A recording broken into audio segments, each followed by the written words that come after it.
Wattless current. So we have just seen that average power is ERMS into IRMS into cos phi. So if we plot this on the Argand plane, so ERMS is here, IRMS let's say is at angle phi. Here I am already drawing it down in the fourth quadrant, so I don't need to write minus phi here. So this is the IRMS. Now if I can break, so these are the two phasors for ERMS and IRMS. Now if I take the components of IRMS along ERMS and perpendicular to it, it will be IRMS cos phi and IRMS sin phi.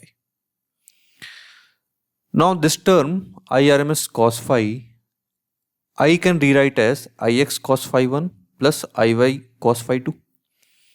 So what this means actually, this is, what is phi? Phi is angle between IRMS and ERMS, right? Phi is angle between I and E.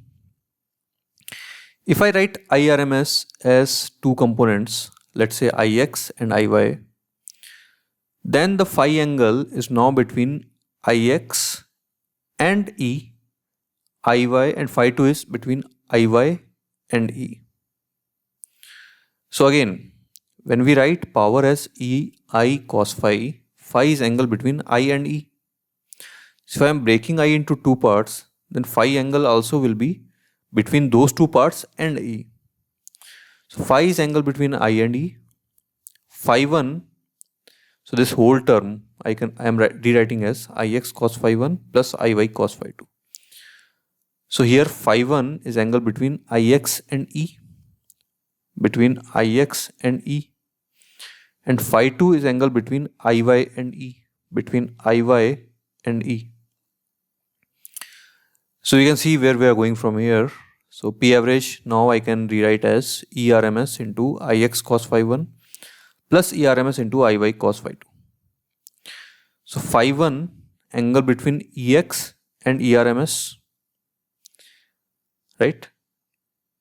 ERMS and Ix is 0. So cos 0 becomes 1.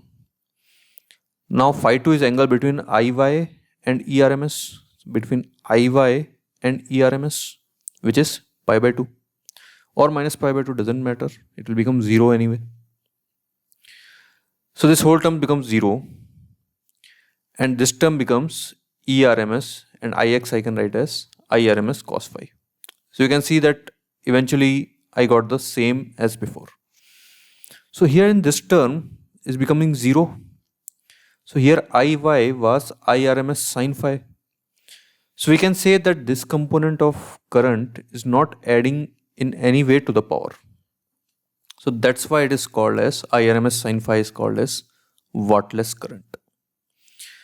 So this component of IRMS that doesn't consume any power in AC current is called wattless current. So once again we have current IRMS here, we broke it into two components. Only this component is contributing to the power, this component is contributing is not contributing. So this component of the current is called wattless current.